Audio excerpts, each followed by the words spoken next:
Welcome to Democracy Now!, democracynow.org, the War and Peace Report. I'm Amy Goodman. Russian President Vladimir Putin's declared victory in Mariupol after Russian forces laid siege to the southern Ukrainian city for nearly 2 months. Putin's claim of liberation for Mariupol came as fighters and civilians remain holed up at a massive steel factory complex. A Marine commander of the remaining forces made a desperate appeal for international help with an evacuation. This is our appeal to the world. This could be the last appeal of our lives. We are probably facing our last days, if not ours. All of us, Mariupol Military Battalion of soldiers, more than 500 wounded, and hundreds of civilians, including women and children. We plead to take us to safety on the territory of the third-party state. Russia had been considering storming the steel complex, but for now has opted to blockade it. In eastern Ukraine, the governor of Luhansk says Russia now controls 80% of the region as fighting continues along a 300-mile front line. Russia's military has test-fired a new intercontinental ballistic missile capable of delivering nuclear warheads around the world. On Wednesday, President Vladimir Putin said a test of Russia's Sarmat missile had succeeded in hitting targets nearly 4,000 miles from a launch site in northwestern Russia. This truly unique weapon will strengthen the combat potential of our armed forces, reliably ensure Russia's security from external threats, and provide food for thought for those who, in the heat of frenzied, aggressive rhetoric, try to threaten our country. We'll have more on Russia's missile test and the war in Ukraine after headlines. German officials have pledged to stop importing oil from Russia by the end of the year. Germany's foreign minister, Annalena Baerbock of the Green Party, made the pledge during a visit to Latvia Wednesday. Phasing out fossil fuels is a double security factor. Apart from the Russian threat, it is clear that we will only be able to create sustainable security and peace worldwide if we also take resolute joint action against the climate crisis. This includes becoming CO2 neutral in Europe as quickly as possible. Russia receives about $1 billion a day from Germany and other European Union members from sales of coal, oil, and gas. Israeli warplanes bombed the Gaza Strip overnight, targeting what Israel said was an underground weapons factory. It was the second night of airstrikes on the besieged Palestinian territory this week. The assault came after Palestinian militants in Gaza launched a barrage of rockets at southern Israel. Many of them appeared to be intercepted by Israel's Iron Dome anti-missile system, though one rocket caused slight damage to a home in the Israeli city of Sderot. Meanwhile, in occupied East Jerusalem, at least 20 Palestinians were injured today as Israeli soldiers fired stun grenades, rubber bullets, and pepper spray to clear worshippers from the Al-Aqsa Mosque after dawn prayers. This follows a similar crackdown last Friday that saw hundreds of Palestinians arrested and over the weekend over 150 injured. On Wednesday evening, Israeli police in Jerusalem blocked a march of more than 1,000 Israeli ultra-nationalist protesters from reaching the Old City's Muslim quarter, as many waved Israeli flags and shouted "Death to Arabs." Nicaragua's parliament has voted to shut down 25 non-governmental organizations that have criticized Nicaraguan President Daniel Ortega. Groups banned include the Nicaraguan Permanent Human Rights Commission. This is the group's executive secretary, Marcos Carmona. We regret this government is silencing the Nicaraguan Permanent Commission on Human Rights. We know they are affecting not only our institutions, but all people of Nicaragua. We were the only institution that documented the arbitrary abuses committed by different agencies of the state and by government officials. Another group ordered closed in Nicaragua was the Luisa Mercado Foundation, which is run by Sergio Ramirez Mercado, an acclaimed Nicaraguan writer and former Sandinista who served as vice president under Ortega from 1985 to 1990. The Ortega administrations accused many of the organizations of accepting foreign funding and being involved in efforts to destabilize the Nicaraguan government.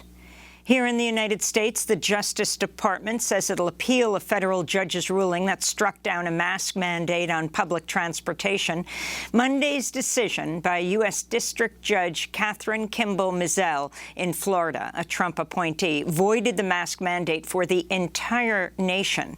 Judge Mizell was confirmed by Republican senators in 2020 to a lifetime appointment on the federal court at the age of just 33, even though the American Bar Association gave her a rating of not qualified.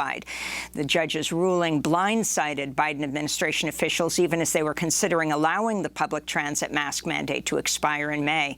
In a statement, the Centers for Disease Control said it was well within its legal authority to protect public health when it ordered the mandate. The CDC added, quote, when people wear a well-fitting mask or respirator over their nose and mouth in indoor travel or public transportation settings, they protect themselves and those around them, including those who are immunocompromised or not yet vaccine eligible, unquote. The White House has finalized a rule change to the National Environmental Policy Act that restores several key provisions to the landmark 1970 law. The Trump administration gutted environmental and community safeguards under the act in 2020 when it moved to speed up the approval process for major infrastructure projects while exempting some projects from environmental review entirely. In more climate news, a wildfire burning north of Flagstaff, Arizona, exploded in size Wednesday to more than 20,000 acres, fanned by high winds and fueled by dry grass and brush. Arizona and other western states are suffering an unprecedented mega-drought brought on by the climate emergency. 11 large wildfires are currently burning across the southwest and southern plains, with some 8 million U.S. residents under fire alerts today. The Military Times is reporting the Pentagon's moving forward on a plan to build and test portable micronuclear reactors to power military bases overseas and in remote areas in the U.S., despite warnings about high risks involved. In 2018, the Army published a list of possible sites where the micronuclear reactors could be deployed. Sites named included Guantanamo Bay, Diego Garcia, Guam, Fort Buchanan in Puerto Rico, and Bagram Air Base in Afghanistan. Texas and Tennessee are both preparing to execute their oldest prisoners on death row today. In Texas, 78-year-old Carl Bunchen is scheduled to be killed just a week after he had to be rushed to a hospital due to chest pains. Longtime death penalty critic Sister Helen Pajan has called for Texas to halt the execution. In a tweet, she wrote, quote, Carl can barely walk and has been diagnosed with vertigo, arthritis, and other chronic illnesses.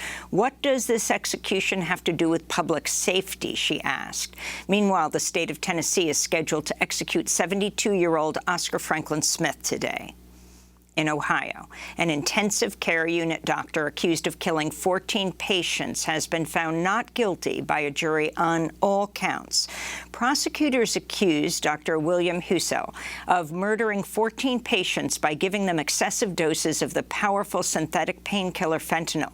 Hussell's defense team argued he was attempting to give comfort to critically ill patients in severe pain. He still faces 10 civil lawsuits filed by families of his former patients. Florida's Republican-led Senate has voted to eliminate Walt Disney World's self-governing status. The move is widely seen as retaliation by Governor Ron DeSantis and his allies over Disney's opposition to Florida's so-called Don't Say Gay law. In other news from Florida, the Republican-led state Senate has approved a new congressional map that critics say is designed to curtail black political power in the state. Florida State Senator Chevron Jones criticized the redistricting plan. And to Governor DeSantis, I'm not going to call what you're doing a culture war anymore. I'm going to call it just what it is. Okay. It's a racist tactic that you're doing, and you know what you're doing. Do it again. And in Georgia, a majority of workers at an Apple store in Atlanta have filed a petition for a union election.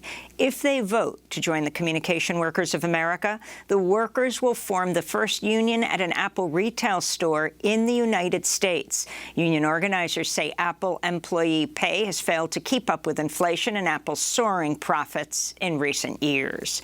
And those are some of the headlines. This is Democracy Now!, democracynow.org, the War and Peace Report. I'm Amy Goodman, joined by Democracy Now! Co-host Nermeen Sheikh. Hi, Nermeen. Hi, Amy, and welcome to our listeners and viewers across the country and around the world.